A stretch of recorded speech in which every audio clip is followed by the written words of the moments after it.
看社会新闻，新竹市市长高虹安被控告讲涉嫌伫做立委期间诈领助理费，另外搁互主席会提过背信。今日北检侦结背信的部分无起诉，因过高虹安加4个助理依照贪污罪等等来起诉，干那设立前助理不起诉。北检调查出来讲，伊涉嫌假薪官报、假报这个加班费，伊还搁查价高虹安拢要求爱缴公金，缴公金了会私人来运用，即包括提来坐车啦、洗头、买日用品等等。其实高虹安逐个月有7万块的业务费用，拢总无开。这款行为，和北检批评讲是公私不分、贪图小利，那被判有罪，那呢恐惊伊市长嘛无通做啊。 谢谢。谢谢。去年12月去检调约谈，高虹安对案情无结果，不过说是动作不断，找王牌律师拍官司。不过北检今仔日侦查结束，高虹安和办公室4个助理就以贪污罪红起诉。高姓被告与4名助理均涉犯贪污治罪条例，利用职务上机会诈取财物罪及刑法使公务员登载不实罪行，依法提起公诉。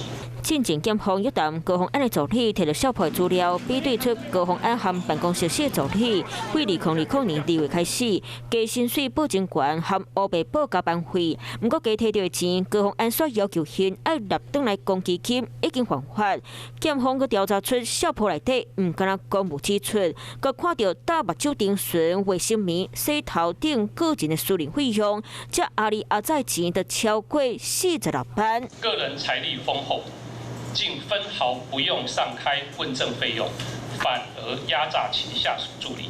高姓被告公私不分，贪图小利，请法院妥予量刑，并宣告此公权。北检话讲个真重，因为调查出本来就编列互立委处理问政，互选民逐个月7万块，高虹安拢无摕来用，啊那拢无输的是伊。 洪指控做人头助理的高虹安姓李的男朋友，因为实际伫咧做工课，嘛无纳转来薪水，是非去无妨起诉的人。谁没事要贪污一个费用，然后贪污完之后还要再跟他说我要归还，这个整个的逻辑都非常的奇怪。所以呢，基本上所有带电的我都有归还，我也从来没有指示我的行政主任说。 要把这些带电的费用用这些所谓的办公室的零用金来做周转。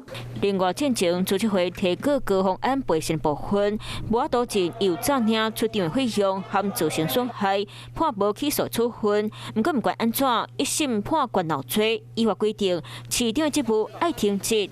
未来高虹安的公职之路，恐惊爱动起来。 Hello， 我是郑雅芳。想要抢先掌握最及时的新闻资讯吗？赶快订阅、按赞、开启小铃铛，锁定华视新闻 YouTube 频道。